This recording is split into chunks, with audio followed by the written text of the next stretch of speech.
ماوەیەکی تایبەت لە بینەرانمان لێوارە 24ێکی ترەوە بە دیداری ئێوەی خۆشەویست شاد دەبینەوە بە کۆمەڵێک بابەتی تری هەمەجۆر ئەمڕۆژ لەگەڵتانی.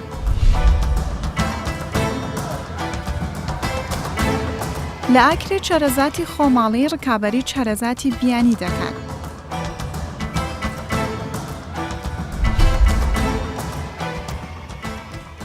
هونەرمەند خەلیلیابە باسی ئەزموونی هونەری و ژیانی خۆی دەکات.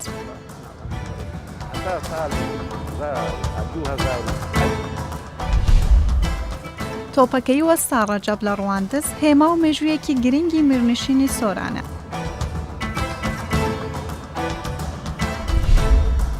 هەر ساڵ و تەوی هاتنە جەژنا ڕەمەزانێ وەکە نەرید و ترادیسیۆنێک هەوڵاتی پتر ji rojên din berê xwe didin bazaran û yek ji wan jî bazara firotina çerezatê ye. Da ku li rojên cejin digel şirnahiyan pêşkêşî mêhvanên xwe bikin. Piraniya çerezatan di nava bazarên Herêma Kurdistanê tên dîtin ji hevbirîna welatên biyanî ne tenê hin çerezatên kêm nebin mîna Sîsî û Bahîv û Qezwan ku ji berhemê xwemalî ne. Li gor gotinên çerezfiroşan berhemê xwemalî niha rikaberiya berhemên biyanî dikin û çerezatên me gihayne Emerîkayê jî.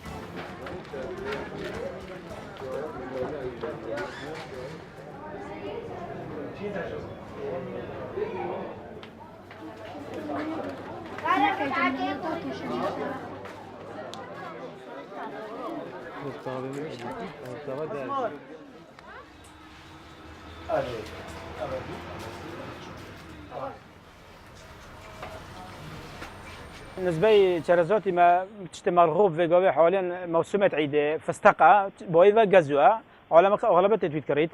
ونسبة تشتي خمالي شيت ما منطقة خومون عينا وكي كانجروكي يا مرغوبة اللي باش تشيت وجيزما هي هورمان يا مرغوبة وش قالك تشيت مويج ميت هاي نوعية مويجا بويفا خمالي ما هي يا باكر منا منافسة بويفا أمريكية كات ونسبة كانجروكيش أو تشيت ببغداد مستمر الشيت بطنا وبو أمريكا.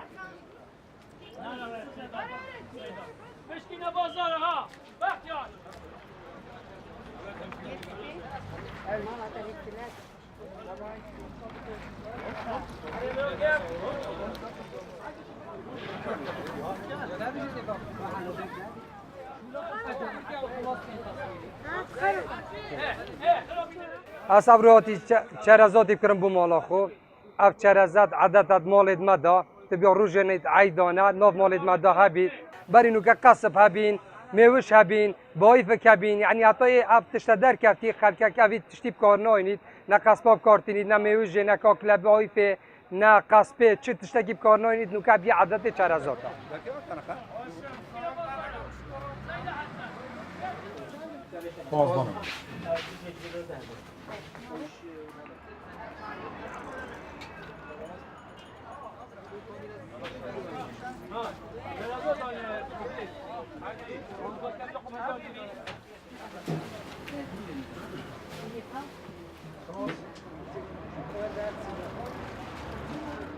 هر وکو دیار ام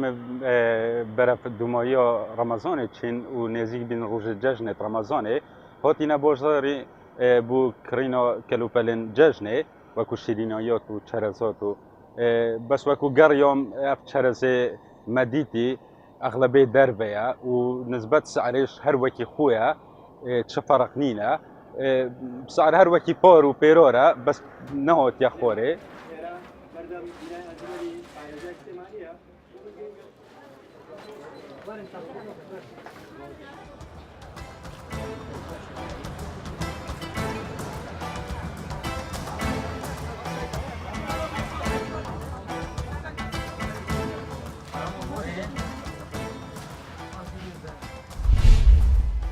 خەلیلیابە ناوێکی دیار و بە ئەزموونی ناو هونەری شانۆ و درامایە لە کوردستان بەگشتی و لە شاری هەولێر بە تایبەتی. جیان لە ئەزموونی هونەری خۆی باسی چەند وێزگەیەکی ژیانی خۆی دەکات کە پێیدا تێپەڕیوە. ئەم هونەرمەندە بێژگەلەوەی کە کاری هونەری کردووە و هەروە لە پاڵ ئەوەشدا وەرزشوانێکی دیاری شاری هەولێر بووە و 2 ساڵ لەسەر یەکیش پاڵەوانی لەشتوانی بووە لە شاری هەولێر و مووسڵ.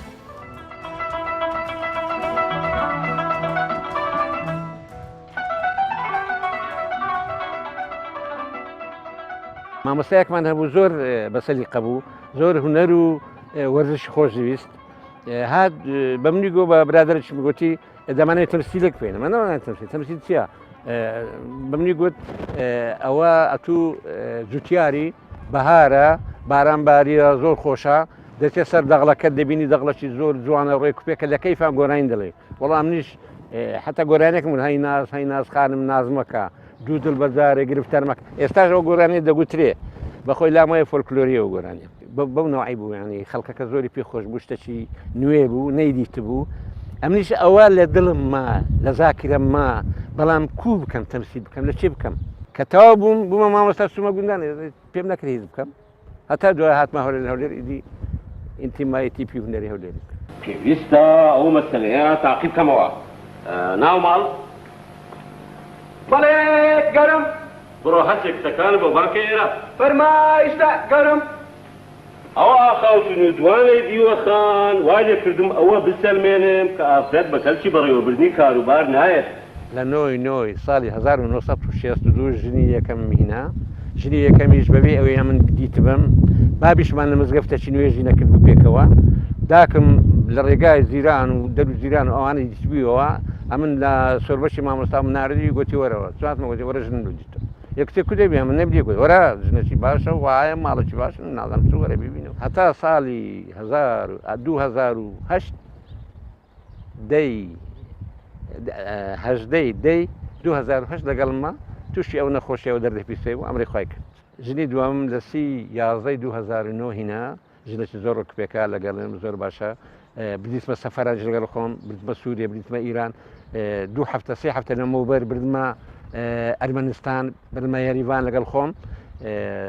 ئەو ژنە ئەمە زۆر ینی متەفاهمین لە بینی یەک، هەر قسەش پێ بدەم لە قسم دەرناسی و ئەمنیش زۆر ڕێزی دەگرم، زۆر احترامی دەگرم بەڕاست. من لە منداڵیوە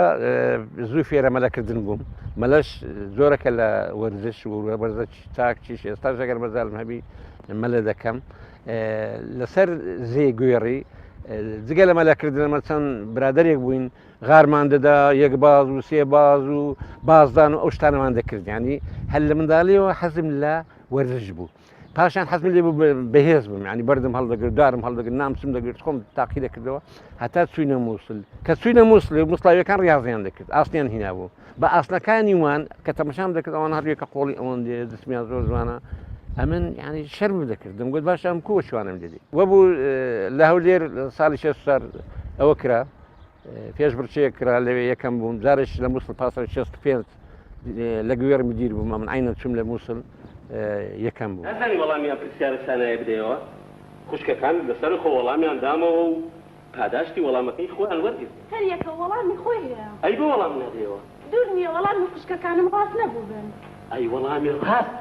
لەلای تۆ چییە؟ بابەجان وەڵامی دەقاودەق نییە، وەڵام دەگۆڕێ. هەر پرسیارێک و وەڵامی پڕ بە پشتی خۆی هەیە. ناگەورم هیچ شتێک بە نەگۆڕاوی نامێنێتەوە، چونکە هۆش و بیری مرۆڤ سەرچاوەی هەموو شتەکیە. کەچێ بە تۆ ڕاست و ڕاستم پێ بڵێ کێ دەگەم هۆش مرۆڤ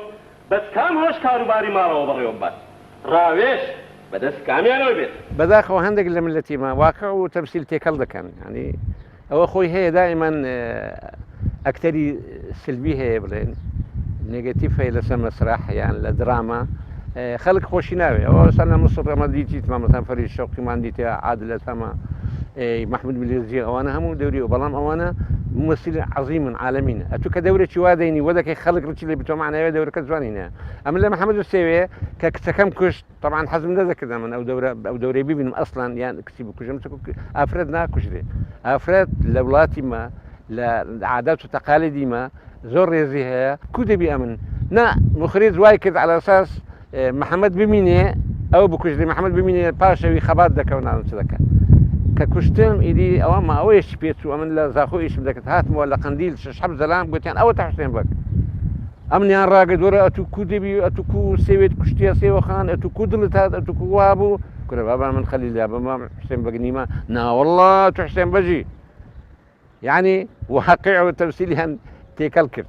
بە هەزار حاڵی ئقناعم کردێک کاکە ئەمن فڵان کەسم ئەو نیمە ئەوە تەمسیل بکردمان خۆم نەزار دەلێت سزای ئەو قسانی کە لە دیوان کردت ئەمن لە ماڵی باوکایەتی دەرت دەکەم لە چاوە لێری بێبەش دەکەم چاویان بەڵێ بیرم بەپێی ئەوەی ئەمن میری وڵاتم و باوکی نابکەم برێنمدا کەشت و بەدەغڵتیک کەسێکی ئەم وڵاتە بکات.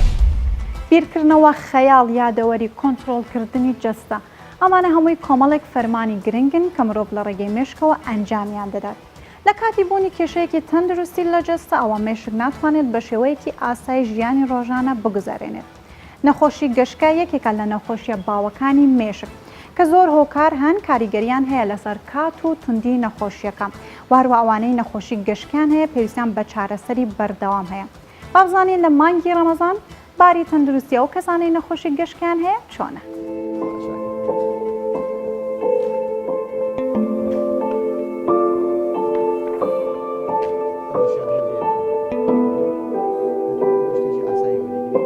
بەنسبەتی گەشکە زۆر کەس لێمان دەپرسێ ئایا ئەو کەسانی کە گەشکیان هەیە دەتوانن بە ڕۆژوو بنیان ناتوانن بە ڕۆژوو بنیان ئایا کاریگەری ڕەمەزان لەسەر گەشکە چییە؟ دیارە من پێشەچی دەمەوێت بزان پێتان بەڵام کە گەشکە نەخۆشیێکی زۆر گەورە نییە، نەخۆشیێکی سادەیە کە تۆکو سادەیی وەریگری، بەڵام ئەوی ژۆکو هەموو نەخۆشیەکانی تر هەندێک شتێک کاریگەری هەیە لەسەری. بەنسبەتی ئایا ڕەمەزان کاریگەری لەسەر گەشکە هەیە یان نا، عادەتەن دەکەوێتە سەر دوو هۆکار. یەکێکیان ئەوەیە ئەو کەسانی کە بە گەشکە دەبن بورن گەشکیان هەیە ئایا خەوتنی باشەیان ناچونکە ڕێژەی کەم خەوتن یان نەخەوتن یان خەوتنی باش نەبێ بە تاکیدی ڕێژەی گەشکە زیاد دەکات. بۆیە ئەو کەسانی کە گەشکیان هەیە مەدایمە ڕێنوێنیان دەکەین کە هەر چۆنێکی دەتوانن خەوەکەیان باشکەن، دایمەن 7 ساعات کەمتر نەخەون یان 7 ساعتی خۆیان بخەون بۆ ئەوەی کە تووشی گەشکە نەبن. باشتر وایە کە وەکو ئەو نیزامێکی ئێستا لە وڵاتی ئێمە پەیدا بۆ تا ساعت 3 شەو ناخەون، ئەو شتە بە هیچ شێوەیەک بۆ ئەوان نابێت، بەوەیە دایمەن حاولە بکەن زوو بخەون. بەنسبەتی گەشکە گەشکە لە ڕەمەزاناندا زیاد دەکایان زیاد ناکە دەکەوێتە سەر ڕێژەی عیلاجەکانی. زۆر کەسەیە دێتە لامان کۆمەڵێکی زۆر عیلاجی هەیە، عیلاجەکانی بۆ نمونە دنکە حەب دەخوا ڕۆژێک یان 12 دنکە حەب دەخوا ڕۆژێک تۆ ناتوانانی ئەو حەبانە بەڕاستی بێت شێوەیەک تەوزیعەکەی لەسەر دوو وەجبەی زۆر لێک نزیک لە بەربانگ و پارشێ و بۆ ئێمەدایمە ڕێنوێنی ئەوانە دەکەین کە دەتوان بە ڕۆژوو نەبن، هەم لە ڕێی شەرعی هەم لە ڕێی پزیشکیشەوە دەتوانێت و کەسە بە ڕۆژوو نەبێت کە ڕێژەیەکی زۆر حەبی هەیە. و کەسانی کە گەشتەکەیان هەتا ئێستا کۆنتترۆل نەکراوە یان کۆنتترۆلی گەشتەکەیان باش نییە، ئەو کەسانش بۆ ڕێژەی گەشتەکەیان زیاد نەکات چکە احتیمالی هەیە بە برسی بوون کە و کاتانێک کە بە ڕۆژوو لەوانەیە تۆزێ لایەنی دەرونی کەسەکە تێنس ببێیان تۆزێ عەسەبی ببێ لەوانەیە وەش ڕێژەی توشبوون بە گەشتەکەی زیادکەیە. بەدایمە ڕێنوێنیان دەکەین کە ئەو کەسانە دەتوانن بە ڕۆژوو نەبن، و کەسانی کە زۆر مجموعەیەکی زۆر حەبی جۆراوجۆری گەشتیان هەیە و کەسانش بە دڵنیایی دەتوانن بە ڕۆژوو نەبن. بەڵام خۆی وەکو گەشتە ئەو کەسانەی کە گەشتێکی سادەیان هەیە ڕۆژەیەک دنکە حەب دەخوا یان هەتا وەکو دوو دنکە حەبیش دەخوا بەس حەبەکەی بە شێوەیەکە کە دەتوانێت 24 ساعات ئیشکا کەەوە دکتۆر دەتوانێت بە تاکیدی بۆی دیاریکە. ئەو کاتانە دەتوانێت حەبەکان یان یەک جار بخوا هەردوو حەبەکە یەک کات بخوا یان دەتوانێت بۆ نمونە لە دوو کاتی جیاوازیش دابیخوا لە پارشێ و بەربانگ دابیخوا، بەڵام لەبەرەوەی حەبەکەی 24 ساعتیش دەکات و 12 ساعت یان 8 ساعتیش ناکات زیاتریش دەکات، دەتوانێت ئەو کاتانە بە ڕۆژوو منەگەر گەشتەکەیان ئیستیقراری هەبێ گەشتەکەیان ئیستیقراری باش بێ. بۆیە ڕێژەی ینی هەموو نەخۆشیەک بە شێوەیەکی گشتی و گەشتکەش وەکو شێوەیەکی تایبەت دەکەوێتە سێر حاڵی نەخۆشەکە. ئایا حاڵی نەخۆشەکە بای ئەوە دەبێت کە ڕێی پێ بدرێت بە ڕۆژوو بێیان نا، زۆربیان ڕیان پێ دەدرێت بەڕاستی چونکە زۆربەی گەشتکەیەکی سادەیە بەسیتە بدنکە حەبێک یا بە دوو دنکە حەب چارەسەر دەبێت یان وای لێکە گەشتکە نەگرێ کەمێکیان نەبێ ئەوانەیە کە گەشتەکەیان زۆر توندەیان زۆر بەهێزیان زۆر بەخۆتە تیداوانە نەخۆیان دەتوان بە ڕۆژوو بن نە دکتۆر ڕیان پێدەدا بە ڕۆژوو و شتێکی ئاساییشەکە بە ڕۆژوو نەبن، یانە کاتێک کە باشتر بوویان باش بوو دەتوانێت کاتی ڕۆژەکەی تاویز کاتەوە شتێکی زۆر ئاساییە. تۆپەکەی وەستا ڕەجاب لە ڕواندەست یەکێکە لە هێما و مێژووی مرنشینی سۆران. سەردەمانێک ڕۆ لە دوژمن و هەندێک جاریش لە کاتی بەربانگ دەتەقێنرا بۆ ئاماژەدان بە بەربانگکردنەوەی ڕۆژوگرنگ لە مانگی ڕەمەزان. لە ساڵانی 1960 بەسەرەوە بڵندگوی گەورەی ئاگادارکردنەوە نەبووە، هەر لەبەر ئەمەشە خەڵکی ڕۆندز و دەوروبەری چاوەڕێی تەقاندنی تۆپەکەی وەستا ڕەجەبیان دەکرد تاکو ڕۆژوەکانیان بشکێنن و بەربانگ بکەنەوە. جان شاری پاشای کور باژێری خوشمێرا دەلالی سێباسۆر. دوای ئەوەی لە دەوروبەری ساڵەکانی 1936 عوسمانیەکان هاتن ڕوانزیان داگیر کرد و کۆتاییان بەدەسەڵاتی میر محەممەدی گەورە هێنا لە ڕەواندز هەرچی ئەو تۆپ و جبەخانەی کە وەستا ڕەزە دروستی کرد بوو هەمویان لە ناو برد و ژمارەیەشیان فرێدای ناو ڕووباری کاولۆکان کە نزیکە لە شار ڕەواندز بەڵام لە ساڵی 1932 کە سەیدتەهای شەمزینی دەبێتە قایمقامی ڕەواندز چەند لە تۆپێک لەناو ئەو ڕووبارە دەردەینێ و لە دوای ساڵەکانی 1930 لە شاری ڕواندز جێگیری دەکایەکێ لەو تۆپانە جێگیری دەکا ئەو تۆپەش بە مەبەستی بەربان شکاندن لە مانجی ڕەمەزاندا بەکار دەهێنرێت چۆنێتی بەکارهێنانی ئەو تۆپەش ئەوە بووە کە لە شوێنێکی استراتیژی و بەرزی شاری ڕواندز دایان ناوە کە تا ئێستاش پێی دەرێن گردی تۆپێ کە دەکەوێتە خۆر ئاوای شاری ڕواندز لەوێوە جێگیریان کردیا ئێواران بۆ مەبەستی بەربان شکاندن کەرچیان لێوەرگرتووە چۆنێتی تەقاندنی ئەو تۆپەش ئەوە بووە کە ئێواران پێش ساعتێک پێش بەربان شکاندن خەڵکێکی زۆری خۆبەخش خردەبەوە بەرەو ئەو گردە دەچوون خۆیان ئامادە کرد بۆ تەقاندنەوەکەی ئەو تۆپە چۆنەتی تەقاندنەوەکەشی کە لە شارەوانی ڕەواندز کەسێکیان وەکو چاودێر وەکو بەرپرسی ئەو تۆپە دانابوو کەویش هەموو خەڵکی شاری ڕەواندز زانێ بە ناوی حاجیلە بووە کە کەسێکی خۆشەویست و خۆش مەعشەر بوو هەموو خەڵکی ڕەواندز خۆشیان ویست بووە ئەو کردەوەی دەکردەوەی تەقانی تۆپەکە بەیانیانیش شارەوانی ڕەواندز چیرۆیەک باڕووتی دەدا حاجیلە بۆ ئەوەی ئێوارەکە لەناو لولە تۆپەکەی بکە و بیتەقێنێتەوە تەقانەوەی ئەو تۆپە کارێکی بە کۆمەڵ بووە جگە لە خۆبەخشەکان ژمارەیەکی زۆر منداڵ و پیر و گەنج ئێواران بەرە ئەو گردە دەچوون کە مسەیتەر بوو بەسەر شاری ڕەواندز لەوێ ئامادەکاریانە کرد بۆ تەقانەوەی تۆپەکە تۆپەکە بە ئارەستەی چیای هەندرێن و ناوچەی باڵەکایەتی و ناوچەی برادۆست و هەندێ ناوچەی مێرگەسۆریش دانرا بوو کە لەوەی کە لە کاتی بەربانگ لەو دقەی یان لەو ساتەی بتەقێتەوە ژمارەیەکی زۆر لە گوند و ئاوایەکانی ئەو ناوچەیە ئاگادار بن و بەربانگ بشتێنن هەمومان دەزانین لەو سەردەمەدا ئەو تەکنەلۆژیایە نەبووە دەنگ بگاتە هەموو ناوچەیەکیان رادیۆ هەبێت تەلەڤیزیۆن هەبێ ئەو کەرستانە نەبووینە ینی خەڵکەکە هەموو چاوەڕێی تۆپەکەی وەستارەزە بێ کرد کە لە کاتی بەربانگ بتەقێتەوە عاجیلە یەک بوو لە دەفژەنە بەناوبانگەکانی کوردستان و هەم مریدی کاچی هیرانێ بووە لەوێ قوسێکی دینی پێشکەشە کرد سرودی دینیان دەگوتەوە جگە لەوەی کە خربوونەوە ئەو خەڵکە خۆی لە خۆیدا نمایشێکی هونەری بوو دواتر جگە لەو خەڵکێک کە لە دەوروبەری ئەو تۆپە کۆ دەبوونەوە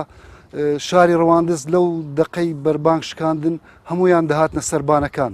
گوندەکانی دەوروبەری هەمویان چاوەڕێی چاویان لەسەر ئەو گردەی ڕەواندز بوو کە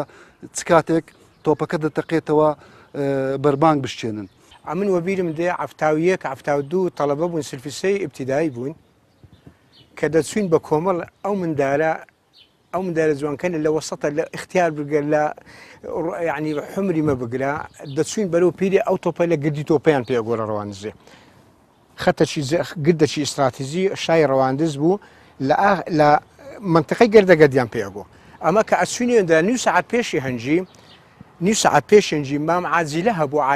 عاجیلیان پێ ئەگۆ کوڕچی دەگەدا بوو کوڕەشی خۆشی دەگەدا بوو تەمانی تقریبان گەورە بوو ئەو کوڕە دەهات کە سەپەڕۆکی بەمە بە هەمومان وەکو ینی وەکو هەرەوەزیەک لەولا پڕۆفۆکردنەر لای شتەکردینە تەریستەکردینە ئەو کابرایە دارە شوێ بوو ئەو دارە لێی ئەدا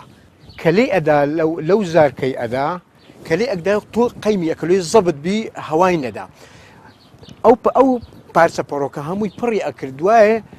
TNT هەبوو لە شارەوانی وەریان ئەگرتە عشوێن TNT عشوێن زامسی ئێستا پێ ئەرێن لەسەر ئەو کونیانداە ئینتیزاری ئەوڕە هەموو بەری دەلای منتقەی منتقەی کۆڕک و زۆسک و ببوورە منتقەی ماوی لە منتقەی دیانە سۆران بەعام یعنی بەعام ئەوە دەنگجی ئەداوە لە وەختی بانگدا لە وەختی تەقینەوەکەی ئەو خەلکە لە سەبانان ڕائەوەستا هەتا وەکو تۆپی عازیلەی ئەتەقی کە ئەتەقی هەموو بەربانجانەشکان يعني اشتشي او هندا يعني رمز شي او هندا زوان باوتو حملو ديني ما حملو شورش حملو ديني بيروزكي روان دوز جانات جان شاری پاشای کور باجری خوش میرا دلالی سیواسور روان دوز جانا جان شاری پاشای کور باجری خوش میرا دلالی سیواسور بیروت که تگازی خرندی یارامن بیروت که تگازی خرندی یارامن گورگو چارەسەری سروشتی مێژوویەکی کۆنی هەیە لە کوردەواریدا وارووا زۆر کەسیشان کە لەم بوارەدا کار دەکەن لە چینە سلێمانی لەوێ ئافرەتێک دەناسین لە ڕێگەی دروستکردنی زەیتی سروشتی و سرکەی سێ و چارەسەری چەندین نەخۆشی درێژخایەنی کردووە و هەروە ئەم ئافرەتە پشتی بە بەرهەمی خۆماڵی بەستووە لە دروستکردنی ئەم چارەسەریانە.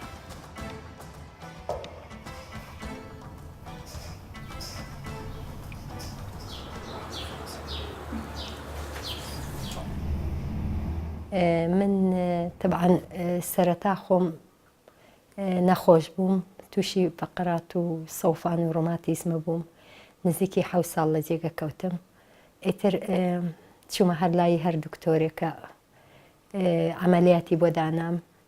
نەمکرد ئیتر ئەوە بوو ڕێگەی ئەم ڕێگە سروشتیم گرتە بەر کە لە 2000 و تقریباً 10 بۆ 11 دەستم کرد بەم ئیشە من لە کتێبێکەوە فێر بووم کتێبێک کەوتە بەردەستم ئەم کتێبە باسی لە سرکەی دروستکردنی سرکەی سێ و زەیتەکان و بە تایبەتی زەیتی زەیتون و هەنگووی نەکرد کەس چ سوودێکی هەیە بۆ مرۆڤەکان.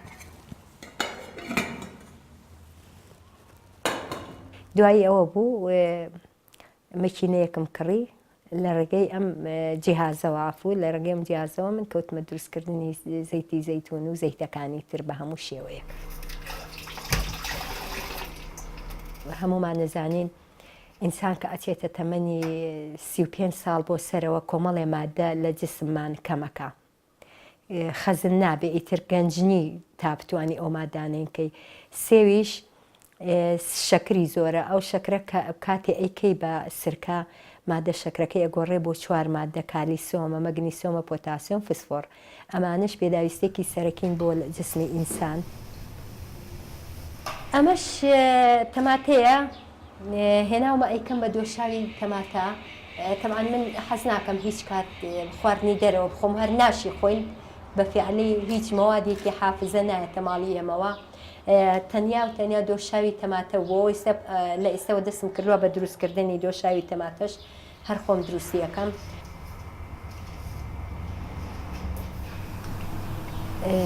ئاواتەخوازم کە ڕۆژێ لە ڕۆژان معمەلێکی گەورە بکەمەوە جیا لە وڵاتەکەی خۆم بینێرمە هەنا هاوردەی بکەم بۆ وڵاتانی تریش شوێنانی تریش وڵاتانی تریش ئیسپادە لە بەرهەمەکەم بکەن.